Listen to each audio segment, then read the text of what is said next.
L'alimentation peut participer à la prise en charge de certaines maladies cutanées. En effet, la peau et le pelage nécessitent de nombreux nutriments que l'on doit retrouver impérativement dans l'alimentation. Lorsque votre animal présente un problème de peau, lui apporter une alimentation de bonne qualité est toujours un bon réflexe. La peau et le pelage sont en quelque sorte une vigie de la santé de l'animal.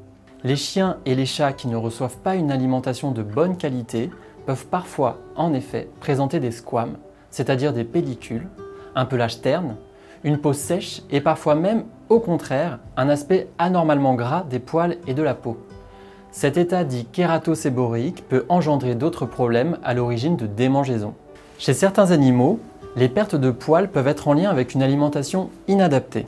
Une malnutrition peut parfois à elle seule expliquer un poil terne, qui tombe, très ébouriffé, comme s'il n'était pas lavé, un poil qui ne repousse pas bien après la mue. On l'a vu, une alimentation équilibrée est importante pour assurer une bonne fonction cutanée.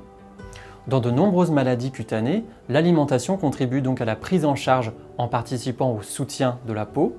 Néanmoins, dans certaines dermatoses, l'alimentation a un rôle central, ce qui illustre bien toute son importance. Par exemple, lorsqu'une robe noire tourne au rouge avec des reflets rougeâtres, cela peut être lié à des carences en certains acides aminés. Plus grave, la dermatose répondant au zinc est une maladie rare liée à un défaut d'apport ou d'absorption du zinc et qui est à l'origine de lésions cutanées croûteuses, douloureuses et prurigineuses, le plus souvent au niveau des jonctions entre la peau et les muqueuses. Parfois, certains animaux développent des allergies alimentaires qui peuvent être à l'origine de lésions cutanées et de démangeaisons très gênantes pour l'animal.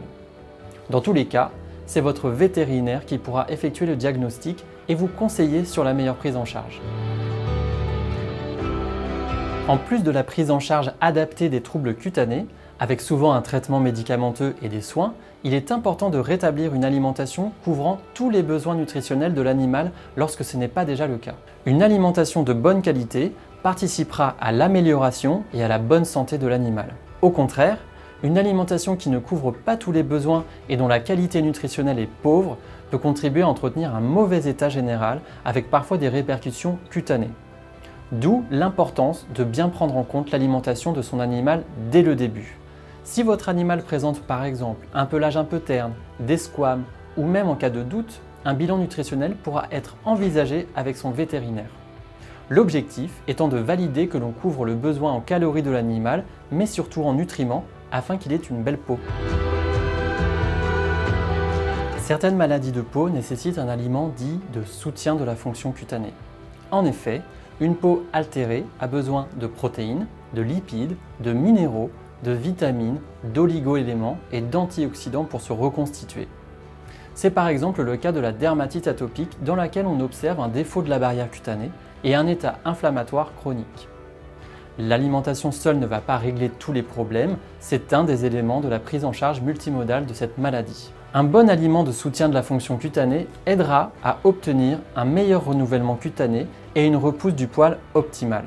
Cet effet est facilement mesurable dans certains cas, comme chez les chiens nourris avec des aliments de mauvaise qualité qui présentent un pelage terne, avec des pellicules, sans que cela soit consécutif à une autre maladie et pour lesquels on modifie uniquement l'alimentation sans autre traitement. Les premiers effets sont alors mesurables en 1 à 2 mois avec une amélioration notable de l'état du pelage. La peau est révélatrice de la santé de votre animal. Aussi, n'oubliez pas que l'alimentation a un rôle important à jouer et que votre vétérinaire est là pour vous aider. Demandez conseil à votre vétérinaire.